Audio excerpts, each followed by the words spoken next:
បច្ចេកវិទ្យារបស់ព្រះជាម្ចាស់សត្វស្លាបធៀបនឹងយន្តហោះនៅក្នុងលំហអាកាសមានពោពេញទៅដោយបច្ចេកវិទ្យាម៉ាស៊ីនហោះហើរដ៏ទំនើបល្អជាងយន្តហោះទាំងឡាយដែលមនុស្សធ្លាប់បានបង្កើតមកទៅទៀតតើអ្វីទៅជាវត្ថុហោះហើរដែលមានបច្ចេកវិទ្យាខ្ពស់ដ៏ទំនើបនោះការនេះពិតជាគ្មានអ្វីអាចកំបាំងទេបច្ចេកវិទ្យាដ៏ទំនើបអស្ចារ្យដែលហោះហើរជុំវិញយើងនិងហោះហើរនៅលើមេឃទាំងអស់នោះគឺជាសត្វស្លាបនិងសត្វល្អិតដែលហើរទោះបីជាយើងឃើញសត្វល្អិតទាំងអស់នោះជារៀងរាល់ថ្ងៃក៏ដោយយើងតែងតែមិនសូវបានយកចិត្តទុកដាក់ថាសត្វទាំងអស់នោះពិតជាមានបច្ចេកវិទ្យាដ៏ទំនើបអស្ចារ្យយ៉ាងណានោះទេមើលនេះជាឧទាហរណ៍ដែលបញ្ជាក់ថាសត្វស្លាបនិងសត្វល្អិតមានបច្ចេកវិទ្យាទំនើបអស្ចារ្យជាងយន្តហោះឧទ្ធម្ភាគចក្រកាំជ្រួចខ្លោងនិងសូម្បីតែយានអវកាសដែលមនុស្សបានបង្កើតមកហើយនោះដំបូងបង្អស់បក្សីនិងសត្វល្អិតគឺមានជីវិតគ្រប់អ្វីៗទាំងអស់ដែលមានជីវិតត្រូវបានបង្កើតឡើងដោយបច្ចេកវិទ្យាដ៏ទំនើបបំផុតដូចជា DNA និងកោសិកា DNA មានកម្រិតបច្ចេកវិទ្យាខ្ពស់ជាងប្រព័ន្ធកម្មវិធីកុំព្យូទ័រណាមួយ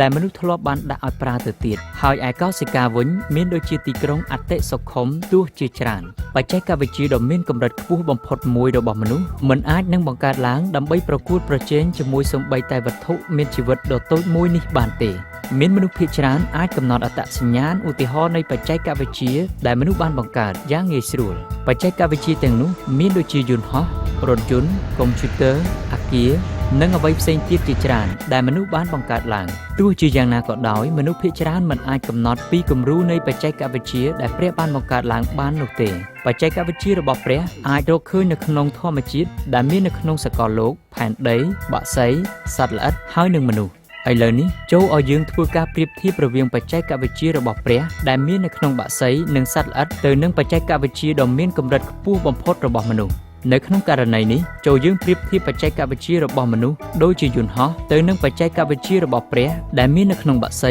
ក្នុង5ប្រភេទផ្សេងគ្នា1រចនាល្អគ្មានគូប្រៀប2ល្បឿនសម្រាប់ទំហំ3ការចុះចត4ការជួសជុលនិងទី5ផលិតកម្មប្រភេទទី1នៅក្នុងការប្រកួតនេះគឺការរចនាទោះបីជាបងប្អូនប្រុស Wright បានសាងសង់យន្តហោះទទួលបានជោគជ័យលើកដំបូងនៅក្នុងឆ្នាំ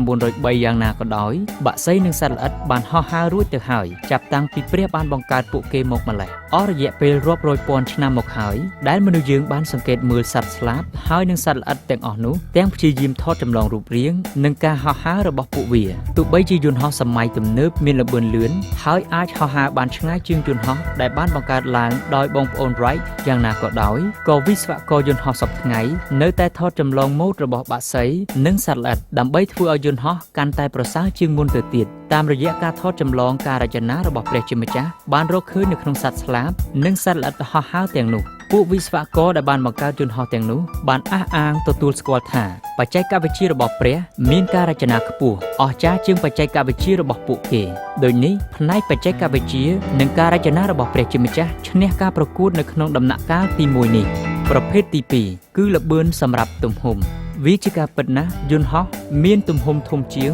ហើយលឿនជាងសត្វបក្សីឬការហោះហើររបស់សត្វល្អិតក៏ប៉ុន្តែដើម្បីធ្វើឲ្យការប្រៀបធៀបមានភាពត្រឹមត្រូវនោះយើងគួរតែគណនាសមាមាត្ររបស់ល្បឿនទៅនឹងទំហំឬក៏ប្រវែងរបស់ដងខ្លួនយន្តហោះដែលមានល្បឿនលឿនជាងគេបំផុតនោះគឺ SR-71 ហៅថាបក្សីខ្មៅរបស់សហរដ្ឋអាមេរិកដែលមានល្បឿនដល់ទៅ 3,200 គីឡូម៉ែត្រក្នុង1ម៉ោងចំណែកឯបក្សីដែលហោះហើរលឿនជាងគេនោះគឺសត្វស្ទាំងដែលអាចហោះហើរមានល្បឿនដល់ទៅ300គីឡូម៉ែត្រក្នុង1ម៉ោងយន្តហោះ SR-71 គឺមានប្រវែង31ម៉ែត្រចំណែកឯសត្វស្ទាំងវិញមានប្រវែងដងខ្លួនប្រមាណជា40សង់ទីម៉ែត្រ 0.4 ម៉ែត្រតែប៉ុណ្ណោះនេះមានន័យថាយន្តហោះមានទំហំធំជាងដល់ទៅ77ដងវែងជាងបក្សីនៅក្នុងករណីនេះប្រសិនបើបក្សីមានប្រវែងដូចគ្នាទៅនឹងយន្តហោះនោះបក្សីអាចហោះលឿនជាងគឺមានល្បឿនដល់ទៅ 32,000 គីឡូម៉ែត្រក្នុង1ម៉ោងដូច្នេះបច្ចេកវិទ្យារបស់ព្រះឈ្នះការប្រកួតប្រជែងនៅក្នុងផ្នែកនេះដោយប្រៀបធៀបពីទំហំប្រភេទទី3នៅក្នុងការប្រកួតនេះគឺការចុះចតយន្តហោះភាគច្រើនតម្រូវឲ្យមានផ្លូវចុះចតនិងហោះឡើងចម្ងាយវែងប៉ុន្តែចំណែកបក្សីវិញគឺមានភាពងាយស្រួលនៅក្នុងការចុះចតលើសម្បុកឬក៏ទុំនៅលើមែកឈើមានយន្តហោះមួយចំនួនអាចធ្វើការឡើងចុះដោយមិនចាំបាច់ត្រូវការផ្លូវសម្រាប់ធ្វើការចុះចតដែរប៉ុន្តែអ្វីដែលសំខាន់នោះគឺយន្តហោះមិនអាចចុះចតនៅលើមែកឈើឬក៏ទុំនៅលើសម្បុកបានទេមានសត្វល្អិតជាច្រើនអាចទុំនៅលើជញ្ជាំងឬក៏អាចទុំនៅលើពិដានក្បាលចុះក្រោមបានដូច្នេះបច្ចេកវិទ្យារបស់ព្រះឈ្នះការប្រកួតប្រជែងនៅក្នុងផ្នែកនេះទៀតដែរប្រភេទទី4 សម្រាប់ការប្រកួតនេះគឺការជួសជុលយន្តហោះត្រូវការពួកជាងឲ្យធ្វើការជួសជុលនៅពេលដែលវាត្រូវបានខូចចូលនឹកចាំថាមនុស្សគឺមានជីវិតរស់នៅដូច្នេះហើយត្រូវរាប់ថាជាបច្ចេកវិទ្យារបស់ព្រះជាម្ចាស់មួយវិញទៀតបក្សីមានសមត្ថភាពអាចជាសះស្បើយដោយខ្លួនឯងពីការរងរបួសស្រាលហើយនឹងត្រូវការជំនួយពីគ្រូពេទ្យសត្វប្រសិនបើមានរបួសធ្ងន់ធ្ងរមើលចុះបច្ចេកវិទ្យារបស់ព្រះបានឈ្នះម្ដងទៀតប្រភេទទី5និងការប្រកួតចុងក្រោយគឺផលិតកម្មយន្តហោះត្រូវបានរចនាឡើងដោយវិស្វករមនុស្សហើយកសាងឡើងនៅក្នុងរោងចក្រដែលត្រូវបានសាងសង់ឡើងដោយមនុស្សដែរនិយាយឲ្យខ្លីទៅគឺបច្ចេកវិទ្យាទំនើបរបស់មនុស្សត្រូវពឹងផ្អែកទៅលើបច្ចេកវិទ្យារបស់ព្រះជាម្ចាស់ក៏ប៉ុន្តែបច្ចេកវិទ្យារបស់ព្រះមិនត្រូវការបច្ចេកវិទ្យារបស់មនុស្សទេម្យ៉ាងវិញទៀតប្រសិនបើអ្នកមានសត្វបក្សីញីឈ្មោលមួយគូឬសត្វល្អិតដែលហើរបាននោះគឺពួកវាអាចបង្កើតឲ្យមានបក្សីនិងសត្វល្អិតដូចជាពួកវាបានទៀតឧទាហរណ៍សត្វរុយផ្លែឈើញីមួយអាចបង្កើតពងបានប្រហែលជា500ពងរីឯយន្តហោះវិញគឺมันមានជីវិតរស់វាមិនមានជាភេទញីឬឈ្មោលនោះទេហើយពួកវាទាំងមិនអាចចូលចិត្តគ្នាដោយមិនមានគ្រោះថ្នាក់នោះដែរដូចនេះសូមបញ្ជាក់ឲ្យយើងឃើញយ៉ាងច្បាស់ថាបច្ចេកវិទ្យារបស់ព្រះក៏បានឈ្នះការប្រកួតប្រភេទនេះផងដែរសរុបមកការប្រកួតនេះលទ្ធផលគឺបច្ចេកវិទ្យារបស់ព្រះបានឈ្នះលើបច្ចេកវិទ្យាទំនើបរបស់មនុស្ស5-0ខាងក្រោមនេះជាមេរៀនដ៏សំខាន់មួយចំនួនដែលយើងអាចរៀនពីការប្រៀបធៀបនៃបច្ចេកវិទ្យាខ្ពស់និងបច្ចេកវិទ្យារបស់ព្រះ1បច្ចេកវិទ្យារបស់ព្រះបានរកឃើញនៅក្នុងរបស់សពសារពើដែលមានជីវិតដូចជាសត្វល្អិតសត្វស្លាបហើយនិងមនុស្សគឺជាបច្ចេកវិទ្យាខ្ពង់ខ្ពស់ជាងម៉ាស៊ីនទាំងឡាយដែលជាបច្ចេកវិទ្យារបស់មនុស្សព្រះជាម្ចាស់បានមានព្រះបន្ទូលនៅក្នុងគម្ពីរអេសាយជំពូកទី55ខ9ថាត្បិតតែផ្ទៃមេឃខ្ពស់ជាងផែនដីយ៉ាងណានោះអស់ទាំងផ្លូវរបស់អញខ្ពស់ជាងផ្លូវរបស់ឯងហើយគំនិតរបស់អញក៏ខ្ពស់ជាងគំនិតរបស់ឯងរាល់គ្នាយ៉ាងនោះដែរ2ប្រសិនបើបច្ចេកវិទ្យាបង្កើតយន្តហោះរបស់មនុស្សមិនអាចកើតឡើងដោយចៃដន្យនោះទេហើយថែមទាំងតម្រូវឲ្យមានអ្នករចនានិងអ្នកបង្កើតដ៏មានប្រាជ្ញាវាងវៃការនេះបានធ្វើឲ្យយើងដឹងយ៉ាងច្បាស់ថាអ្វីៗដែលមានជីវិតរស់នៅដូចជាសត្វល្អិតសត្វបក្សី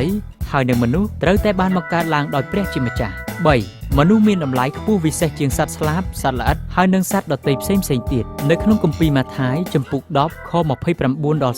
31ព្រះយេស៊ូវគ្រីស្ទបានមានព្រះបន្ទូលថាតើគេមិនលក់ចាបពីរថ្លៃមួយលុយទេឬតែគ្មានចាបណាមួយធ្លាក់ទៅដីឥតព្រះវរបិតានៃអ្នករាល់គ្នាជ្រាបឡើយសូម្បីតែសក់ក្បាលរបស់អ្នករាល់គ្នាក៏បានរាប់ទាំងអស់ដែរយ៉ាងនោះមិនត្រូវឲ្យខ្លាចឡើយអ្នករាល់គ្នាមានតម្លៃលើសជាងចាបជាច្រើនវាពិតជាត្រឹមត្រូវណាស់ដែលថាបច្ចេកវិទ្យារបស់មនុស្សមិនដែលអាចប្រជែងជាមួយនឹងការបង្កើតរបស់ព្រះជាម្ចាស់បានឡើយពីព្រោះថាយើងជាមនុស្សដែលព្រះបានបង្កើតមកកត្តានេះមិនគួរឲ្យយើងមានការអាក់អន់ចិត្តនោះទេវាគួរតែធ្វើឲ្យយើងមានសន្តិភាពនៅក្នុងចិត្តពីព្រោះថាព្រះជាម្ចាស់មានអំណាចនិងប្រាជ្ញាខ្ពស់ហួសនិស្ស័យមនុស្សដូច្នេះហើយព្រះអង្គអាចមើលថែរក្សាយើងបានគម្ពីរយូហានជំពូក3:16បានចែងថាត្បិតព្រះទ្រង់បានស្រឡាញ់មនុស្សលោកដល់ម្ល៉េះបានជាទ្រង់ប្រទានព្រះរាជបុត្រាទ្រង់តែមួយដើម្បីឲ្យអ្នកណាដែលជឿដល់ព្រះរាជបុត្រានោះមិនត្រូវវិនាសឡើយគឺឲ្យមានជីវិតអកលជានិច្ចវិញប្រសិនបើយើងទទួលយកសេចក្តីសង្គ្រោះរបស់ព្រះយេស៊ូវគ្រីស្ទដែលទ្រង់ប្រទានឲ្យយើងមានសេចក្តីសង្ឃឹមនៃជីវិតអកលជានិច្ចនៅឯឋានសួគ៌ពីព្រោះទ្រង់គង់នៅជាពិត